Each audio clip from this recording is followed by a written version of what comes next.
ഇത് രാജസ്ഥാനിലുള്ള ബിഷ്ണുയി ഗ്രാമത്തിന്റെ കഥയാണ്. ആ ഗ്രാമം സമ്പൽ സമൃദ്ധമായും പണം നിറഞ്ഞതുമായിരുന്നു. പക്ഷെ അങ്ങനെ ഒരു കാര്യം സംഭവിച്ചു. അതിനുശേഷം ഈ ഗ്രാമം പാവപ്പെട്ടതായി മാറി. പിന്നെ ഇന്ന് ഈ ഗ്രാമത്തിന്റെ അവസ്ഥ അങ്ങനെയായി. ഓരോ വീട്ടിലും ആഹാരത്തിനു പോലും പ്രശ്നമായി തുടങ്ങി. ഗ്രാമത്തിലെ ഓരോ വീട്ടിലും പാചകമുറിയിൽ വെറും പാത്രം മാത്രമായിരുന്നു. നമ്മുടെ മുൻഗാമികളൊക്കെ എന്തു ചെയ്തെന്ന് മനസ്സിലാകുന്നില്ല. നമ്മുടെ തലയെടുത്ത് ഇങ്ങനെയായി. അതെ അതെ, ദിവസം തോറും നമ്മൾ ദാരിദ്ര്യത്തിലെത്തുന്നു.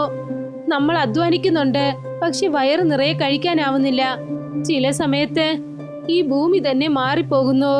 നമ്മുടെ മക്കളും ഇതുപോലെ ഒരു ജീവിതമാണോ ജീവിക്കാൻ പോകുന്നേ?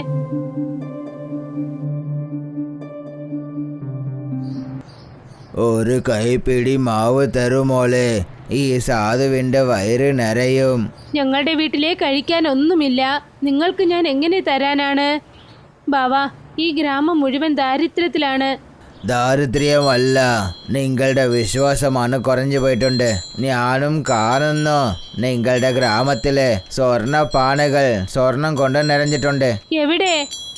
ഗ്രാമത്തിൻ്റെ വരണ്ടു പോയ കിണറ്റിൽ. പിന്നെ അത്രേ സ്വപ്നങ്ങൾ കിട്ടിയാൽ നിങ്ങളുടെ ഗ്രാമത്തിൽ എല്ലാവരും പൈസക്കാരാവും. പക്ഷെ അത് ഞങ്ങളുടെ കണ്ണിൽ കാണുന്നില്ലല്ലോ. നിങ്ങൾ അതിനെ നിങ്ങളുടെ സാധാരണ കണ്ണുകൊണ്ട് കാണാൻ സാധിച്ചിട്ടില്ല. അത് തന്ത്രവിദ്യകൾ കൊണ്ട് മറച്ചു വെച്ചിട്ടുണ്ട്.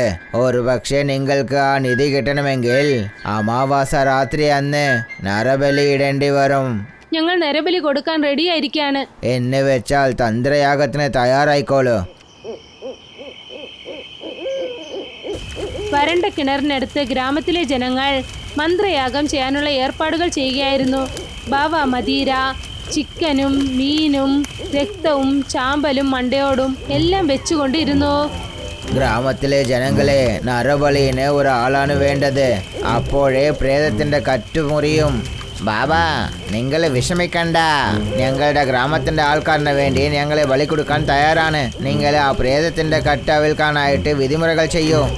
ബാബ പിശാചിന്റെ കെട്ടഴിക്കാനായി മന്ത്രയാഗങ്ങൾ ചെയ്യാൻ തുടങ്ങി. രക്തധാര നിരോധകായേ ഛാര സംഘ സിംഗരാക്കായേ.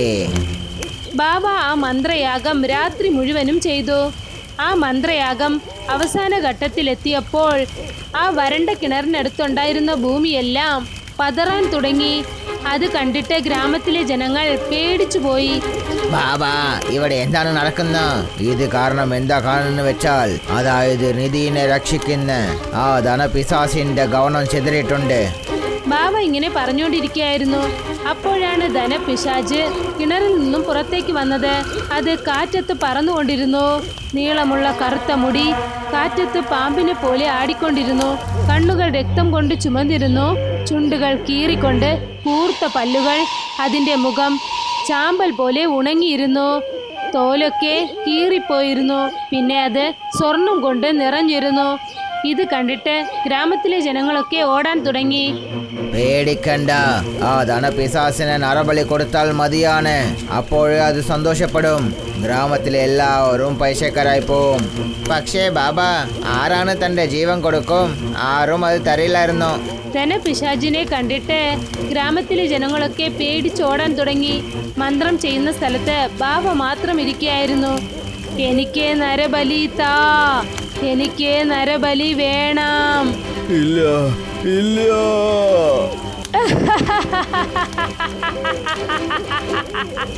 നിന്റെ കൈവശം നരബലി തരാനുള്ള ശക്തി ഇല്ലാത്തപ്പോൾ എന്നെ എന്തിനാണ് വിളിച്ചു വരുത്തിയത്? ധനപിശാച് ബാവയുടെ നെഞ്ചത്ത് കയറിയിരുന്നു. നഖം കൊണ്ട് കീറി അദ്ദേഹത്തിന്റെ ഹൃദയം പുറത്തേക്കെടുത്തു. എന്നിട്ടത് കഴിക്കാൻ തുടങ്ങി. കുറച്ചു സമയത്തിനകം നിലവിളിച്ചുകൊണ്ട് ബാവയുടെ ശരീരം ഉണങ്ങി കറുത്തതായി മാറി. അടുത്ത ദിവസം ഗ്രാമത്തിലെ ജനങ്ങളൊക്കെ ആ കിണറിനടുത്തേക്ക് ചെന്നു. അപ്പോൾ അവർ നോക്കി, ആ കിണർ വീണ്ടും ആഴമായി. കിണറിന്റെ ചുമരുകൾ കുഴി മൂടപ്പെട്ടിരിക്കുന്നു. കല്ലുകളൊക്കെ രക്തം പതിഞ്ഞിരിക്കുകയാണ്. കിണറിൽ സ്വർണ്ണ നാണയങ്ങൾ പൊന്തിക്കിടന്നു. ദേ, അത് കണ്ടോ? ആ വെള്ളത്തിൽ സ്വർണ്ണ നാണയങ്ങൾ കിടക്കുന്നു. ഏണി എടുത്തോണ്ട് വരൂ, നമുക്ക് ചെന്നെടുക്കാം. പോകല്ലേ, ധനപിശാച് നിന്നെയും കൊന്നേക്കും. നിങ്ങൾ കണ്ടില്ലേ ഇന്നലെ ബാവ പിശാചിന്റെ കെട്ട് പൊട്ടിച്ചത്? ആ പെണ്ണ് സ്വർണം എടുക്കാനായി മര ഏണിയുടെ സഹായം കൊണ്ട് കിണറിനകത്തേക്ക് ഇറങ്ങി. ആ പെണ്ണ് ആ കിണറിനകത്തേക്ക് ഇറങ്ങിയതും തന്നെ കിണറിനകത്തുണ്ടായിരുന്ന വെള്ളം വളരെ വേഗത്തിൽ ചുറ്റി. പിന്നെ കിണറിൽ നിന്നും ഭയങ്കരമായ ചിരിയുടെ ശബ്ദം കേൾക്കാൻ തുടങ്ങി. അപ്പോഴാണ് അവിടേക്ക് ധനപിശാച് വന്നത്. രക്ഷിക്കണേ! ധനപിശാച് ആ സ്ത്രീയുടെ ഹൃദയം പറിച്ചെടുത്തു, എന്നിട്ടത് കഴിച്ചു. ഇത് കണ്ടിട്ട് അവിടെ ഉണ്ടായിരുന്ന ഗ്രാമത്തിലെ ജനങ്ങൾ പേടിച്ചോടാൻ തുടങ്ങി. സമയം രാത്രിയായി. ഗ്രാമത്തിലെ ജനങ്ങൾ എല്ലാവരും ധനപിശാചിനെ കണ്ട് വല്ലാതെ പേടിച്ചിരുന്നു. അവരവരുടെ വീട്ടിൽ തന്നെ ഇരുന്നു. ഗ്രാമത്തിന്റെ ഈ രാത്രി വളരെ വിചിത്രമായിരുന്നു. ഗ്രാമത്തിലെ മരങ്ങൾ വ്യത്യസ്തമായി അനങ്ങിക്കൊണ്ടിരുന്നു. ആ കിണറിനകത്തു നിന്നും അതേ ഭയങ്കരമായ ചിരിശബ്ദം കേട്ടു. അത് ഗ്രാമം മുഴുവനും കേട്ടു. മിണ്ടാതെ കിടന്നുറങ്ങ്, വീട്ടിൽ നിന്നും പുറത്തേക്ക് പോകല്ലേ. ഗ്രാമത്തിൽ ധനപിശാച് തിരികെ വന്നിരിക്കുകയാണ്. ഗ്രാമത്തിലെ ജനങ്ങൾ ആരും തന്നെ പേടിച്ച് അവരുടെ വീട്ടിൽ നിന്നും പുറത്തു വന്നില്ല. പക്ഷേ ഗ്രാമത്തിൽ പ്രേതത്തിന്റെ പ്രവൃത്തികൾ നടന്നുകൊണ്ടേയിരുന്നു. ഒരു വയസ്സായ മുത്തശ്ശി ഉറങ്ങിക്കിടക്കുകയായിരുന്നു. അപ്പോൾ പെട്ടെന്ന് അവരുടെ കട്ടിൽ അനങ്ങാൻ തുടങ്ങി. വയസ്സായ മുത്തശ്ശി ഉറക്കത്തിൽ നിന്നും എണീറ്റു. എന്നിട്ട് നോക്കി, കതക് തന്നെ തുറന്നു. എന്നിട്ട് മുൻപിലായി റോട്ടിൽ ഒരുപാട് സ്വർണങ്ങൾ കിടന്നു. ഇത്രയും സ്വർണങ്ങളോ? എന്ന് വെച്ചാൽ ആരോ ഈ ഗ്രാമത്തിലൂടെ പോവുകയാണെന്ന് തോന്നുന്നു. അവരുടെ കയ്യിലുണ്ടായിരുന്ന സ്വർണം വീണതായിരിക്കാം. ആ മുത്തശ്ശി ആ സ്വർണം എടുക്കാനായി റോഡിലേക്ക് ചെന്നു. അപ്പോഴാണ് ഇരുട്ടത്ത് ധനപിശാചിന്റെ ചുവന്ന കണ്ണുകൾ തിളങ്ങാൻ തുടങ്ങിയത്. പിന്നെ അത് ആ വയസ്സായ മുത്തശ്ശിയെ കൊന്നുകളഞ്ഞു. എന്നിട്ട് അവരുടെ രക്തം അത് കുടിക്കാൻ തുടങ്ങി. അടുത്ത ദിവസം രാവിലെ ഗ്രാമത്തിലെ ജനങ്ങളൊക്കെ അവിടെ ഒന്നിച്ചുകൂടി. അവിടെ ആ വയസ്സായ മുത്തശ്ശി മരിച്ചു കിടക്കുകയായിരുന്നു. ഇവരിനെ ധനപിശാച് കൊന്നിട്ടുണ്ട്. നമ്മൾ എന്തെങ്കിലും ചെയ്തേ പറ്റുള്ളൂ, അല്ലെങ്കിൽ അത് നമ്മൾ എല്ലാവരെയും കൊന്നുകളയും. വരൂ, നമ്മൾ ചെന്ന് അഘോരി ബാബുവിനെ കാണാം. അദ്ദേഹമാണ് എന്തെങ്കിലും വഴി പറയണം.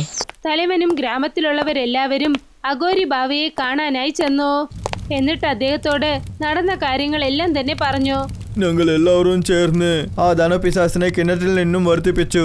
അവൾ ദിവസവും ഗ്രാമത്തിൽ ആരെങ്കിലും കൊന്നുകളയുന്നു. അതിൽ നിന്നും രക്ഷപ്പെടാൻ എന്തെങ്കിലും ഒരു വഴി പറയൂ. അതിന്റെ വഴിനെ അവൾ തന്നെ പറയൂ. എന്നോടൊപ്പം വരൂ. അഘോരി, ഗ്രാമത്തിലെ തലവൻ, പിന്നെ എല്ലാവരും കിണറിനടുത്തേക്ക് ചെന്നു. അവിടെയാണ് ധനപിശാച് ഉള്ളത്. അഘോരി ബാബ കിണറിനടുത്ത് നിന്നുകൊണ്ട് ഒരു മന്ത്രം പറഞ്ഞു. എന്നിട്ട് ഭസ്മം കിണറിനകത്തേക്കിട്ടു. ആ ഭസ്മം കിണറിനകത്തേക്ക് ഇട്ടതും തന്നെ അതിൽ നിന്നും ഒരു തീ ജ്വാല പുറത്തേക്ക് വന്നു. അവിടെ ധനപിശാച് പ്രത്യക്ഷപ്പെട്ടു. പറയൂ, എന്തിനാ ഈ ഗ്രാമത്തിലെ ജനങ്ങളെ ഇത്ര കഷ്ടപ്പെടുത്തുന്നു? നിനക്ക് എന്താണ് വേണ്ടത്? എനിക്ക് നരബലി വേണം. ഞങ്ങളെ കൊണ്ട് അത് തരാൻ പറ്റില്ല. പക്ഷെ എന്തിനാ നീ അത് കേൾക്കുന്നു? അഘോരി പറഞ്ഞ വാക്കുകൾ കേട്ട് ആ ധനപിശാചിന് ദേഷ്യം വന്നു. എന്നിട്ട് അവൾ ഗ്രാമത്തിലെ ജനങ്ങളെ കൊല്ലാനായി ഓടി. അപ്പോഴാണ് അഘോരി ജലപിശാചിന്റെ ശരീരത്തിൽ ഭസ്മം എടുത്തിട്ടത്. അതുകൊണ്ട് ആ ധനപിശാച് താഴേക്ക് വീണു. ഇപ്പോൾ പറയൂ, ഈ ഗ്രാമത്തിൽ നിന്നും പോകാനായിട്ട് നിനക്ക് എന്താണ് വേണ്ടത്? എനിക്ക് കാലസക്കയുടെ ബലി വേണം. പക്ഷേ ഞാൻ കേട്ടിട്ടുണ്ട് കാലസക്ക ചെറിയ പ്രായത്തിൽ തന്നെ മരിച്ചുപോയെന്ന്. ഇല്ല, അവൻ ഇനിയും മരിച്ചിട്ടില്ല, ജീവനോടെയുണ്ട്. ഞാൻ നോക്കിക്കൊണ്ടിരിക്കുകയാണ്. അവൻ ഇന്നും ശ്മശാനത്തിൽ ഇരുന്നു കൊണ്ട് മന്ത്രയാഗങ്ങൾ ചെയ്തുകൊണ്ടിരിക്കുകയാണ്. ശ്മശാനത്ത് ചില പ്രേതങ്ങൾ കത്തിക്കൊണ്ടിരിക്കുകയാണ്. അവിടെ കാലസക്ക ഇരിക്കുകയാണ്. അദ്ദേഹത്തിന്റെ കഴുത്തിൽ തലയൊട്ടി മാലയുണ്ട്. നെറ്റിയിൽ രക്തതിലകമുണ്ട്. ധ്യാനം ചെയ്തുകൊണ്ടിരിക്കുകയാണ്. പിന്നെ കണ്ണുകൾ മൂടിയിരിക്കുന്നു. എല്ലാ വശത്തും തലയൊട്ടികളുണ്ട്. പിന്നെ കപാലത്തിൽ തീ കത്തിക്കൊണ്ടിരിക്കുന്നു. എനിക്ക് അവന്റെ ബലി വേണം. അതിനുശേഷം ഞാൻ ഈ ഗ്രാമത്തിൽ നിന്നും എന്നേക്കുമായി പോകുന്നതാണ്. ധനപിശാച് ഇങ്ങനെ പറഞ്ഞിട്ട് അവിടെ തന്നെ മാഞ്ഞുപോയി. ഗ്രാമത്തിലെ ജനങ്ങൾ ചിന്തിക്കാൻ തുടങ്ങി. അതായത് കാലസക്ക ചെറുപ്പത്തിൽ തന്നെ മരിച്ചുപോയി. പിന്നെ അവനെ കൊണ്ട് ശ്മശാനത്തിൽ തന്ത്രമന്ത്രങ്ങൾ എങ്ങനെ ചെയ്യാനാകും? ധനപിശാച് കാലസക്കയുടെ ബലി എന്തിനാണ് ചോദിക്കുന്നത്? ധനപിശാചിന് കാലസക്കയുമായി എന്ത് ബന്ധമാണുള്ളത്? ഈ ചോദ്യങ്ങൾക്കുള്ള ഉത്തരങ്ങൾ അറിയാൻ ഞങ്ങളോടൊപ്പം തുടർന്ന് കാണൂ. ഈ ജടാധര ഭാഗം 2.